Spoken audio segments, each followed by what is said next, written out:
Excuse me madam, yes ఈ question papers ని ఒకసారి చెక్ చేయాలి. ఇటు ఇస్తారా? ఇవి చెక్ చేయడం ఏంటి బాబు? ఏమి లేదు, ఈ రోజుల్లో కాలేజ్ స్టూడెంట్స్ కి క్వశ్చన్ పేపర్స్ తో పాటు ఆన్సర్ పేపర్స్ కూడా సప్లై చేస్తున్నారట. is it yes what mister Rajasekhar? Yes madam, కొన్ని చోట్ల గైడ్స్ కూడా సప్లై అయిపోతున్నాయి. is it ఆ కేసును నా చేతులతో నేనే పట్టుకున్నాను madam. All right madam, everything is okay. అది సరే, yes మిమ్మల్ని ఎప్పుడో ఎక్కడో చూసినట్లు.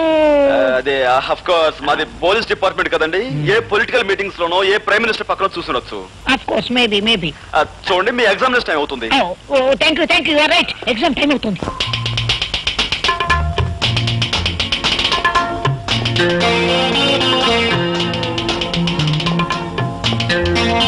Hello madam. Hello. Hi miss, చాలా పట్టుదలతో ప్రాక్టికల్స్ చేస్తున్నారు. పాస్ అయిపోవాలని. కాక నీలాగా ప్రతి పనిలోనూ ఫెయిల్ అవడం ఫూల్ అవడం నాకు అలవాట్లేదు. బై ద వే, నిన్న బాటనీ పేపర్ బాగా రాశారా? బ్రహ్మాండంగా రాశాను. 75కు 75 వస్తాయి. గుడ్. అన్నట్టు స్వపరాగ సంపర్కం గురించి బాగా రాశారా?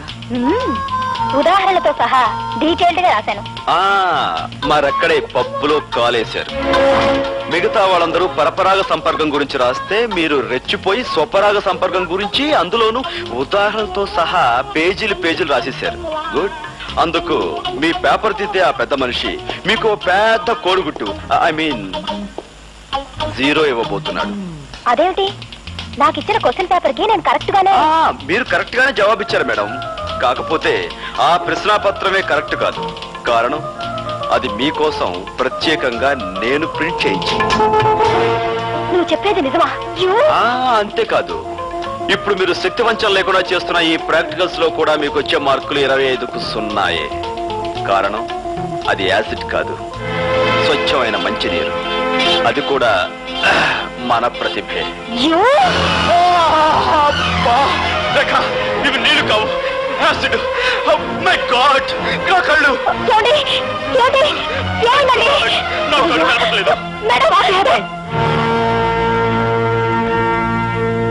తగలడు బాస్. ఇదిగో, బాగా నటించి మంచి పేరు తెచ్చుకో. చూపిస్తానా తడాక? డాక్టర్, ఎలా ఉంది డాక్టర్? ఏమైంది డాక్టర్? అంటే పోయిందమ్మా. ఏం పోయింది? చూపు పోయింది. My God. అది కాన్సన్ట్రేటెడ్ యాసిడ్ కాకపోవడం వల్ల మొహం మాత్రం కాలిపోకుండా మిగిలింది. అది అదృష్టం అని చెప్పాలి. అంటే అతనికి ఇంకా చూపు వచ్చే మార్గమే లేదా? ఓ 15 రోజుల్లో ఢిల్లీ నుంచి డాక్టర్ ధైర్యం అని ఐ స్పెషలిస్ట్ ఒకతను వస్తున్నాడు. ధైర్యం వస్తే భయం లేదు. అతనికి చూపు వస్తున్న ధైర్యం నాకుందమ్మా. అతను ఒకసారి చూడొచ్చా? వెళ్ళమ్మా, ఆ భాగ్యం ఓదార్చు. వెళ్ళు.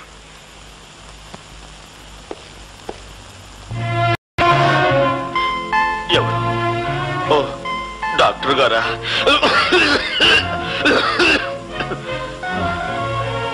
డాక్టర్, ఈ సమయంలో నాకేమనిపిస్తుందో తెలుసా?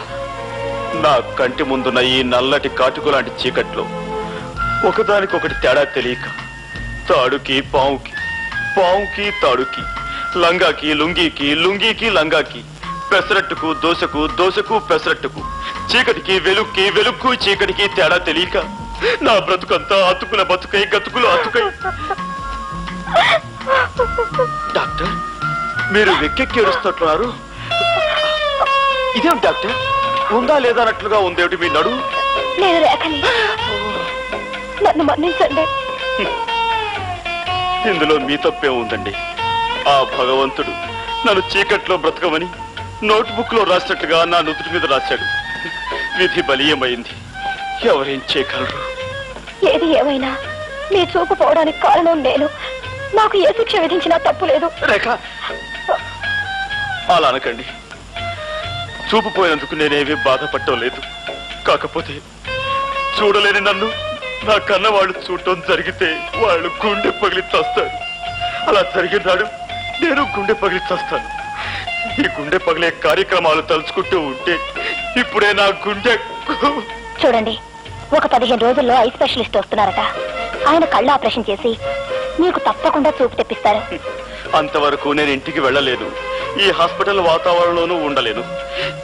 ఇప్పుడు నేను ఎలా? ఇక్కడ నా స్నేహితురాలు ఇల్లు ఒకటి ఉంది. ఆమె ప్రస్తుతం ఊళ్ళో లేదు. అక్కడ ఉందరు గాని. కానీ రేఖ, ఈ కళ్ళు లేని కబోది ఒంటరిగా ఆ ఇంట్లో ఎలా ఉండగలడు, ఎలా బ్రతకగలడు, ఎలా జీవించగలడు? గోపి గారు, జరిగిన తప్పుకు కారకురాల్ని నేను కనుక మీకు చూపొచ్చే వరకు మీకు తోడుగా ఉండి మిమ్మల్ని భద్రంగా నేను చూసుకుంటాను. రేఖ, నువ్వు ఐఎమ్ సారీ రేఖ, నీ చేతులు అనుకుని అక్కడ చేయి వేశాను. తీరా వేసాక తెలిసింది నేనెక్కడ వేశాను. తప్పుగా అనుకోవు కదా? అనుకోండి. రేఖ, నువ్వు నిజంగా దేవతవి. రండి వెళదాం.